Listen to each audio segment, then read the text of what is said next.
ओम नमः शिवाय। स्वागत है आप सभी का मेरे YouTube चैनल पर। मैं हरिओम शर्मा आज आपको भीमा शंकर ज्योतिर्लिंग की कथा सुना रहा हूँ। भीमा शंकर ज्योतिर्लिंग 12 ज्योतिर्लिंगों में से छठा ज्योतिर्लिंग है। इस कथा के श्रवण करने से हर प्रकार की मनोकामना पूरी हो जाती है। भगवान शिव भोलेनाथ हर प्रकार के कष्टों को हरते हैं। भीमा शंकर ज्योतिर्लिंग की कथा महाभारत काल से जुड़ी हुई है। महाभारत का विशाल युद्ध हुआ था जिसमें भाई भाई यानी कौरव और पांडवों के मध्य यह युद्ध हुआ था। धर्म और अधर्म के मध्य यह युद्ध हुआ था जिसमें विशाल सेनाओं का संहार हुआ। भाई के हाथों भाई की मृत्यु हुई। इस युद्ध में शामिल होने वाले दोनों पक्षों को गुरु द्रोणाचार्य ने शिक्षा दी। कौरव और पांडवों ने जिस स्थान पर दोनों शिक्षा ग्रहण की वह स्थान है जो उज्जनक के नाम से जाना जाता है। यहीं पर आज भगवान महादेव का भीम शंकर विशाल ज्योतिर्लिंग है।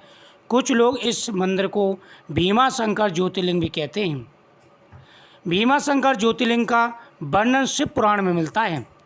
शिव पुराण में कहा गया है कि पुराने समय की बात है, भीम नामक एक राक्षस था। वह राक्षस कुंभकर्ण का पुत्र था, परंतु उसका जन्म ठीक उसके पिता की मृत्यु के बाद हुआ था। अपने पिता की मृत्यु भगवान राम के हाथों होने की घटना उसे जान पड़ी थी। वह जान गया था कि भगवान राम ने ही उसके पिता को मारा है। समय बीतने के साथ जब उसे अपनी माता से इस घटना की जानकारी हुई तो वह श्री भगवान राम का वध करने के लिए आतुर हो गया। उसने कहा कि जिसने मेरे पिता का वध किया है मैं उसका वध अवश्य करूंगा। उसने अपने मन में निश्चय धारण कर लिया कि मैं भगवान श्री राम का वध जरूर करूंगा। अपने उद्देश्य को पूरा करने के लिए उसने अनेक वर्षों तक कठोर तपस्या की। उसकी तपस्या से प्रसन्न होकर उसे ब्रह्मा जी ने विजयी होने का वरदान दिया। जब उसने मन में दृढ़ संकल्प किया कि जिसने मेरे पिता की मृत्यु की है, मेरे पिता का वध किया है, मैं उसको अवश्य मारूंगा। इतना सोचने के बाद में प्रण लेने के बाद उसने ब्रह्मा जी का कठोर तप किया। वह तप काफ़ी वर्षों तक चलता रहा।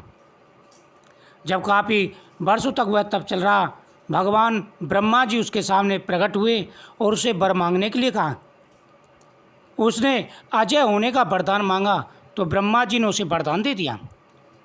वरदान पाने के बाद राक्षस निरंकुश हो गया। उसने मनुष्यों के साथ साथ देवी देवताओं को भी भयभीत कर दिया। धीरे धीरे सभी जगह उसके आतंक की चर्चा होने लगी। युद्ध में उसने देवताओं को भी परास्त करना प्रारंभ कर दिया। वह इतना बलशाली हो गया कि देवताओं से भी नहीं जीता जा रहा था। उसने देवताओं को भी युद्ध में परास्त कर लिया। जिस प्रकार से रावण बलशाली हुआ था उसी प्रकार से कुंभकर्ण का बेटा भीम भी बलशाली हो गया। वरदानों के कारण किसी भी देवता के हाथ से वह पराजित नहीं हुआ। जहाँ वह जाता मृत्यु का तांडव होने लगता था। जहाँ पर वह जाता हाहाकार होने लगता। सभी लोग उससे भयभीत हो जाते और चारों तरफ उसने मृत्यु का तांडव कर दिया। वो किसी को नहीं देख रहा था। जो भी उसके सामने आता वह उसका वध कर देता था। उसने सभी और पूजा पाठ बंद करवा दिए। जहाँ पर भगवान की पूजा पाठ होती थी, यज्ञ होते थे, अनुष्ठान होते थे, उसने सारे यज्ञ और अनुष्ठान बंद करवा दिए। अत्यंत परेशान होने के बाद सभी देव भगवान शिव की शरण में गए। जब देवता परेशान हो गए, किसी के मारे हुए नहीं मर रहा था, सभी दुखी होकर भगवान शिव के पास गए और उनसे त्राईमाम त्राईमाम त्राईमाम कहकर के पुकारने लगे।